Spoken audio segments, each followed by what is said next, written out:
Cheers everyone, Warmick here, and it just seems the good news aren't stopping. Another patch for SpellForce Platinum Edition. Same thing, same branch, but a lot more things have actually been improved and changed since the first one. So just for comparison, this was the first one, this is the current one. It's huge. We're gonna go over some of the more important ones. But anyhow, yesterday during my stream when we were getting ready to play SpellForce Platinum and, have a bit of fun on stream, which if you haven't checked it out yet, what are you doing? Link in the description, go, follow it, I appreciate it. Anyhow, we were trying to get the version to work, but I just couldn't because something wasn't working properly where I couldn't get it to run in windowed mode, blah blah blah, and then I noticed a new patch had dropped. So the first thing we did is we went on stream and we went to the Steam forums to just see what this whole patch is about, and damn, there were actually a lot of things. Some of the changes experimental, as it says here. Some changes are experimental, not set in stone. Feedback on these changes is appreciated. And that's one thing that I want to bring your attention to with this video in particular. Like, sure, we're gonna go over the changes, but feedback is important. So before I even start with the changes, after the video is done, or after you stop watching, if you have any suggestions, if you have any changes, any implementations, THQ Nordic seems to be listening right now. Go on this thread, it's gonna be linked in the description below, and just write some, suggestions. Like, look, this person wrote a whole ass essay on it. I don't even know what it says in here, but he did it, and there's a chance you'll actually use that. So, to just go over some of the more important ones, some of the issues from my last video where I mentioned that the zoom was a bit too strong when you play in modern resolutions, and that the character portraits were a bit moved upwards more than they should be, has been fixed. The character portraits work fine now, I've tested it myself, and they said for the whole zooming in thing, you can now adjust the field of view.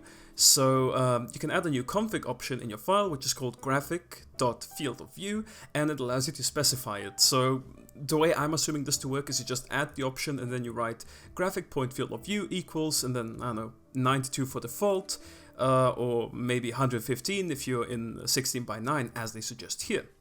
In any case, a great thing. The only sad thing about this patch that I've noticed so far is the next change, which is they fixed the bug that allowed the player to open locked chests and corpses under certain circumstances. You can't go into third person mode to do it, but it's fine. Another big thing that they did with this patch is, in your folder, there's going to be a special SpellForce _mod exe. A modded exe that allows you to use the debug client. It allows you to load specific maps and do certain things that I think you were able to do in the original game itself, but this just makes it a lot easier. Don't take my word for it though, I'm not 100% sure, I'm not a modder. I'm sure if one of the modders is watching this right now, they might be screaming at me saying, oh no, you couldn't have done it in the original game, but whatever. You can do it now if you open this mod exe. It gives you some nice commands here. You can pause the video if you want to read them. I'm not an expert on this, so if you want to know how to use these things or how to apply anything with this new exe, just please come to our Discord, ask the SpellForce 1 modders. They are the experts on this kind of thing and they can help you a lot more than I can. But yeah, for the campaign mode, they fixed the bug which caused the fog of war not to restore on game load. I know a lot of people had issues with this, where when you would go back to a map, the map would just, if you load it back into a map that is, the map would delete all the fog of war that you had uncovered previously, which isn't the case anymore. We tested this on stream yesterday. You can go on a map, explore certain things, load out of the map, go back in, and the fog of war is still gonna stay as if you had never left, which is great. They also fixed some of the RTS things. A bug which caused many army units to spawn significantly slower if the unit requires 2 or more types of resources. Now, this isn't applicable to all units, of course, but say human paladins or a lot of the troll units that require stone and wood, things like that, now spawn a lot quicker.